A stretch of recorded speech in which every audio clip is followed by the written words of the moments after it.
வணக்கம் தோழர்களே. விஜய்க்கு எந்த பக்கத்துல இருந்து பிரச்சனை வரும்னே கண்டுபிடிக்க முடியாதுங்க. இப்ப புதுசா ஒரு பிரச்சனை வந்திருக்கு. அது பக்கத்து வீட்டுக்காரங்களே பிரச்சனை பண்ணிருக்காங்க. ஒட்டுமொத்தமா அந்த பகுதியில குடியிருக்கிற மொத்த மக்களும் வீதிக்கு வந்துட்டாங்க. விஜய்க்கு எதிராக கொந்தளிச்சு போய் நிக்கிறாங்க. நாங்கெல்லாம் குடியிருக்கணுமா வேண்டாமா, என்ன நினைச்சிட்டு இருக்கீங்க அப்படின்னு தெருவுல வந்து போராட்டம் நடத்தி பத்திரிகையாளர்களை சந்திச்சு நேத்து கடுமையான கலவரமாய் போயிருக்கு.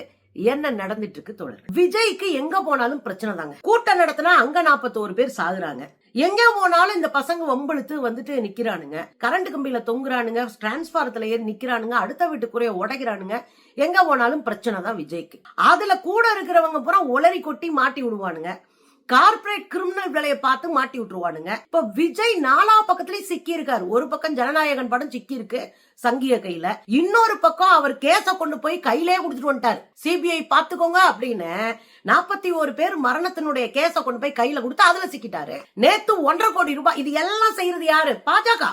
1.5 கோடி ரூபாய் நேத்து வந்து ஃபைன் போட்டது செல்லும் அப்படின்னு உயர்நீதிமன்றம் அறிவிச்சிருக்கு. இப்படி நாலா பக்கமும் இன்னொரு பக்கம் விர்ச்சுவல் வாரியர்ஸ் பேர்ல போறவங்க வரவங்க வம்பிழுத்து விஜய்க்கு 10 ஓட்டு கூட விடாம பாத்துக்கிறதுக்கு ஒரு கூட்டத்தை வச்சிருக்காரு. இப்ப மொத்த கூட்டத்திலேயே சிக்கி சீரழிகிறது விஜயத்தான் இருக்கிறார். இப்போ ஈசிஆர் ரோட்ல, அதுவும் பனையூர்ல வீடு வச்சிருக்காரு விஜய். அங்க பெரும் பணக்காரங்க பூரா பனையூரை ஒட்டி வீடை வாங்கி ஈசிஆர்ல போய் நிம்மதியா இருப்போன்னு போய் இருப்பாங்க. பணக்காரங்க ஏரியாது நமக்கு தெரியும். பணக்காரங்க ஏற்கனவே பக்கத்து வீடு அண்டக்கூடாதுன்னு இருக்கிற ஆளுங்க அங்க போய் மொத்தமா குமிஞ்சா கடுப்பாக மாட்டாங்களா? இதுல என்ன நடந்திருக்கு அப்படின்னா, நேத்து யாரு வேணாலும் வந்து நீங்க தேர்தலுக்கான வேட்புமனு வாங்கிக்கலாம் அப்படின்னு சொல்லியிருக்காங்க. இதுக்கு 10 கவுண்டர் திறந்திருக்கிறாங்க. அப்ப 10 கவுண்டர் நீங்க திறக்கிறீங்கன்னா அதுக்கேத்த மாதிரி குறைந்தபட்சம் ஒரு 1000 பேர் வந்தாலும் அந்த தெருவு நிறைஞ்சு போயிருமா? அது பெரிய பிரச்சனை ஆகுமா? குடியிருக்கிறவங்களுக்கு அது இடையூறா இருக்காதா அப்படின்னு ஒரு அடிப்படையா புரிஞ்சுக்கிட்டாங்கன்னா, இதை தூக்கி வெளியே ஒரு மண்டபத்தை வச்சு, மண்டபத்துல 10 கவுண்டரை வச்சு அங்க வந்து எல்லாரும் வாங்கிட்டு போங்கப்பா அப்படின்னு முடிச்சிருந்தாங்கன்னா ஒரு நாள் வேலையில டக்குன்னு முடிஞ்சு போயிருக்கும். ஆனா இவங்க அப்படி பண்ணாம அலுவலகத்துல வந்து வாங்கிக்கங்கன்னா அலுவலகத்துக்குள்ளே 10 கவுண்டரை திறந்து உட்கார்ந்துட்டாங்க. இதனால தமிழ்நாடு முழுவதும் இருந்தும் ஆயிரக்கணக்கான அந்த கட்சியை சேர்ந்தவர்கள் வந்துட்டாங்க. 2வது விஷயம் என்ன அப்படின்னா, இந்த வந்தவங்க எல்லாம் காரு கீரை எல்லாத்துலயும் வந்து ஃபுல்லா தெருவே அடைச்சு நின்னுட்டாங்க. காரை ஃபுல்லா போட்டாங்க. ஒரு தெருவு 2 தெருவு இல்லைங்க, கிட்டத்தட்ட 7 அவென்யூ இருக்கு. அந்த பக்கத்துல 7 ஏரியா இருக்கு.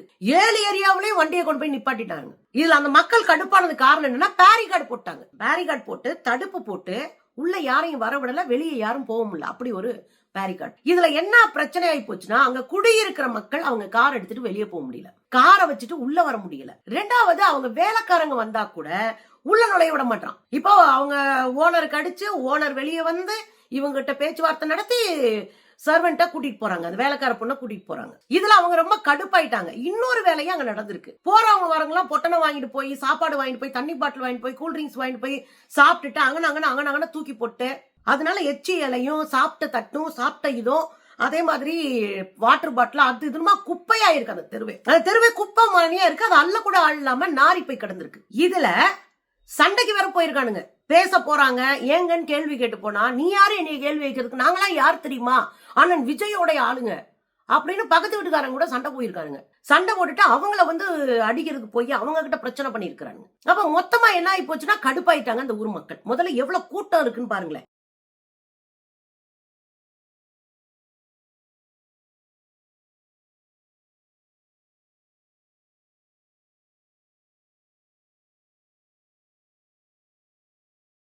பாத்தீங்களா எவ்வளவு கூட்டம்? பாத்தீங்களா இவ்வளவு பேர் போய் ஒரு தெருவுக்குள்ள நின்னா எப்படிங்க இருக்கும்? அந்த தெருவுல இருக்கிறவங்க எப்படி வாழ்வாங்க?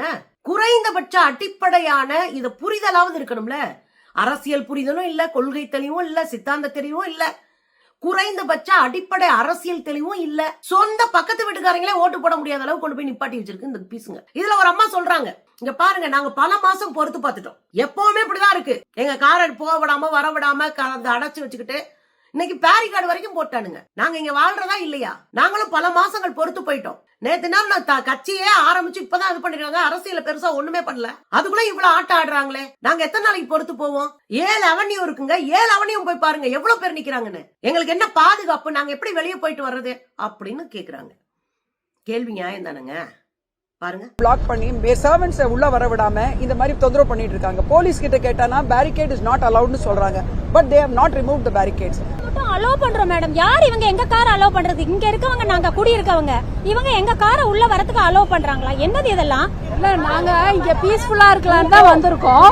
இங்க வந்துட்டு ஒரே எங்களை இங்க போக கூடாது அங்க போக கூடாதுன்னு வீட்டுக்கு முன்னாடி கார் பார்க் பண்றாங்க. சாப்பிட்டுட்டு குப்பை தெரு ஃபுல்லா போட்டுட்டு போறாங்க. கிளீன் பண்ண மாட்டேங்கிறாங்க. இப்பதான் 3 நாளுக்கு முன்னாடி ஒரு மீட்டிங் நடந்தது. இப்போ திருப்பி ஆரம்பிச்சிட்டாங்க. பாத்தீங்கல்ல, அங்க வாழ்றவங்களுக்கு அது டிஸ்டர்பன்ஸா இருந்துச்சுன்னா அதை எப்படி சரி பண்ணணும்னு ஒரு கட்சி தலைமை யோசிக்க வேண்டாம்? இவ்வளவு பேர் வந்து வாங்க வருவாங்க அப்படின்னு தெரிஞ்சா அதை நீங்க என்ன பண்ணிருக்கணும்? ஒரு மண்டபத்துல வச்சு ஒரு ரோட்டோட முடிச்சு விட்டுருக்கணும். ரெசிடென்சியல் ஏரியாக்குள்ள அந்த பிரச்சனையை கொண்டு வந்திருக்க கூடாது. கூட இருக்கிற மக்களே, உங்களோட வாழ்ற மக்களே உங்களுக்கு எதிர்ப்பா நிக்கிற அளவுக்கு உங்க கட்சிக்காரங்க கொண்டு போய் சேர்த்து விட்டானுங்க. இதை சரி பண்ண வேணாமா? இது பரவாயில்லங்க, இப்பயும் அதை சரி பண்ணிக்கல. இத வந்து பத்திரிகையாளர்கள் எடுத்துட்டு போய் போடுறாங்க. பத்திரிகையாளர்கள் எடுத்துட்டு போய் போட்ட உடனே கீழே அப்புறம் கமெண்ட்ஸ்ல இந்த விர்ச்சுவல் வாரியர்ஸ் இருக்காங்கல்ல, அவங்க பாட்டுக்கு வருவாங்க, சம்பவம் பண்ணி விட்டு ஓடுவாங்கன்னு அன்னை சொல்லுவார்ல. அந்த சம்பவம் பண்ணி விட்டு ஓடுனவங்க என்ன பண்ணி வச்சிருக்கானுங்கன்னா, வரது சிரிப்பு படத்தை போட்டு விட்டு போறது, 2வது 200 ரூபாய் ஊப்பி, 3வது போடி இவளே அப்படின்றது, அப்புறம் 4வது கிளட்டு அப்படின்னு ஒரு கெட்ட வார்த்தை சொல்லி உங்களுக்கு என்னடி அப்படின்றது, 5வது போங்கடி கிளட்டு மூதேவிங்களா அப்படின்னு சொல்லிட்டு போறது, 6வது என்ன சொல்லிருக்கான், அந்த பிள்ளைங்க யாராவது வந்து பேசுறாங்கல்ல, அந்த லேடிஸ் பேசுறாங்கல்ல, நீ யாருன்னு கண்டுபிடிச்சு உனக்கு இருக்குடி அப்படின்னு போடுறது. என்னங்க நடக்குதுங்க? ஏங்க, அவங்க ஒரு கோரிக்கை வைக்கிறாங்க, அதை சரி பண்ண வேண்டியது ஒரு கட்சி பொறுப்பு. விர்ச்சுவல் வாரியர்ஸ் வந்து ஒரு தெருவில் உட்காந்து கெட்ட வார்த்தையில் பேசிக்கிட்டு அசிங்கமா திட்டிட்டு இருக்கான். இது என்னைக்கு நீங்க சரி பண்ண போறீங்க பாருங்களேன். 10, 11வது அவனி வரைக்கும் இங்க இருக்கிறது 8வது அவனி. இத்தனை கூட்டம் பாத்தீங்களா? இந்த இடத்துல யாரும் மக்கள் இருக்க முடியுமா? ஈசிஆர்ல குவைட்டா இருக்கும் தான் அவ்வளவு செலவு பண்ணி அவங்க வந்து இங்க ரெசிடென்ட்ல இருக்கும். ஆக இவங்க என்ன நினைக்கிறாங்கன்னா, எந்த மக்களுடைய பிரச்சனை இவங்களுக்கு புரியாதுங்க. 41 பேர் செத்தாங்கல்ல, அவங்க பிரச்சனை இவங்களுக்கு புரியலையே. 20 லட்சம் ரூபாயை கொடுத்து வாய் அடைச்சாங்க. அதுக்கப்புறம் வந்து தனித்தனி அறையில கூட்டிட்டு போய் டிராமா பண்ணாங்க. அந்த அவங்க எல்லாம் கிட்டத்தட்ட ஒரு சாட்சிகள். அந்த சாட்சிகளை மூலச்செலவு பண்ணாங்க. அப்ப எதையுமே நேர்மையா அணுகி பழக்கமே இல்லாத ஒரு கட்சி இவங்க. அப்ப நேர்மையா அணுகி பழக்கம் இல்லாதனாலதான் ஒரு பிரச்சனைன்னு வர்றவங்களுக்கு அதை சரி செஞ்சு கொடுக்கறதுக்கு பதிலா மேலும் பிரச்சனை ஏற்படுத்துறது. நீ என்ன பெரிய இவளா அவளான்னு திட்டிட்டு போறது. அங்க போய் சண்டைக்கு போறாங்க இந்த பசங்க. அப்புறம் அங்க நிக்கிற பசங்க இவங்க பத்திரிகையாளர்கிட்ட பேட்டி கொடுத்தா சண்டைக்கு போறாங்க, நீங்க எப்படி பேச போச்சுன்னு. ஏற்கனவே இது பலமுறை நடந்திருக்கு. கட்சிக்காரங்களே ஒரு பேட்டி கொடுத்தாங்கன்னா 4 பேர் வந்து சண்டை போடுவான். முரண்பாடா இருக்கிறவங்க வந்து ஒரு பேட்டி கொடுத்தா 4 பேர் வந்து அவங்களை சண்டை போடுவான். பெண்களை அவமானப்படுத்தி அசிங்கப்படுத்தி அனுப்புவான். இது தொடர்கதையா இருக்கு. இது விஜயோடைய கட்சி மேல ஏற்கனவே தற்குறி கழகம்னு பேரு. சுத்தமா விஜய் கட்சியை வந்து ஒரு மண்ணா கூட மக்கள் மதிக்க மாட்டாங்க. நீங்க இந்த விசில் அடிச்சிட்டு இருக்கிற 20 வயசு 25 வயசுக்குள்ள இருக்கிற பசங்க தான் ஓட்டு வாங்கி நம்புறீங்க. ஒரு 4 வருஷத்துல இவனுக்கு மூளை வந்துடும், இவன் ஒழுங்கா ஊரை பார்க்க ஆரம்பிச்சிருவான், இவனுக்கு பொருளாதார நெருக்கடி வந்துடும், இவன் வாழ்க்கையை பார்க்க ஆரம்பிச்சிருவான். நீங்க அவமானப்பட்டு ஒண்ணுமே இல்லாம பண்ண அலப்பறைக்கெல்லாம் அசிங்கப்பட்டு வீட்டுக்குள்ள போற மாதிரி ஆகி போயிடும். மிஸ்டர் விஜய் கவனமா இருங்க. இதுக்கு இடையில நம்ம அண்ணன் செங்கோட்டையன் பத்திரிகையாளர் சந்திப்ப தெரிச்சு ஓடி இருக்காருங்க. தெரிச்சு ஓடி இருக்காரு. ஒரே ஒரு கேள்விதான், தெரிச்சு ஓடி இருக்காரு. அதுலயும் அண்ணங்கிட்ட போய் கேட்கிறாங்க இந்த பசங்க, ஆமா தனி தொகுதி பொது தொகுதி இந்த 2 தொகுதியில வந்து எவ்வளவு ஃபார்ம் வாங்குறதுக்கு பிக்ஸ் பண்ணிருக்கீங்க? செங்கோட்டையன் என்ன சொல்றாரு, நாங்க பொது தொகுதிக்கு 10,000, தனி தொகுதிக்கு 5,000. ஆனா ஃபார்மை எவ்வளவு வித்திருக்கானுங்க? 100 ரூபாய்க்கு. எவ்வளவுக்கு? 100 ரூபாய்க்கு. நேத்து மட்டுமே மத்தியானம் 2:30 மணிக்குள்ள 50,000 ஃபார்ம். 100 ரூபாய் தானுங்க.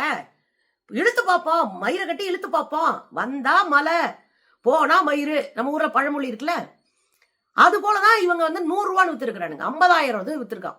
50 லட்சம் ரூபாய் கிட்டத்தட்ட அவங்களுக்கு வருமானம் வந்துருச்சு நேத்து மட்டும். இதுல இன்னொரு விஷயத்த பாத்துக்கங்க. இதெல்லாம் பண்ணி முடிச்சுட்டாரு, பேசி முடிச்சுட்டாங்க. மொத்தம் நெருக்கி 50,000 பேர் வாங்கினாங்கன்னா இன்னும் வாங்குவாங்க. நெருக்கி ஒரு 2 லட்சம் 3 லட்சம் பேர் வாங்குவானுங்க.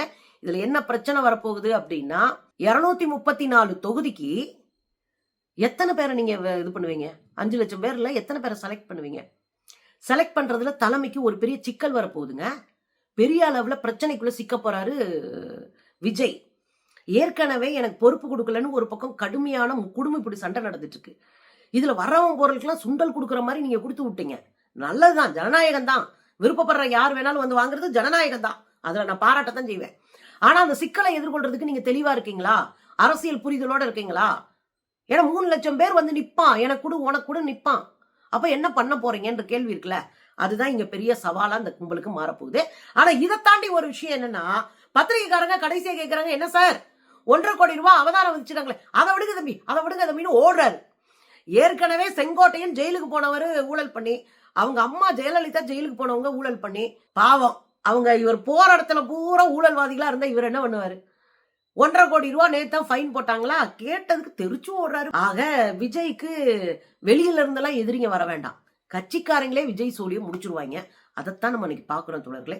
எனக்கே விஜய் மேல பரிதாபமாகிற அளவுக்கு சூழலை கொண்டு போய் நிறுத்திட்டு இருக்கிறாங்க. திருந்துங்கடா தம்பிங்களா.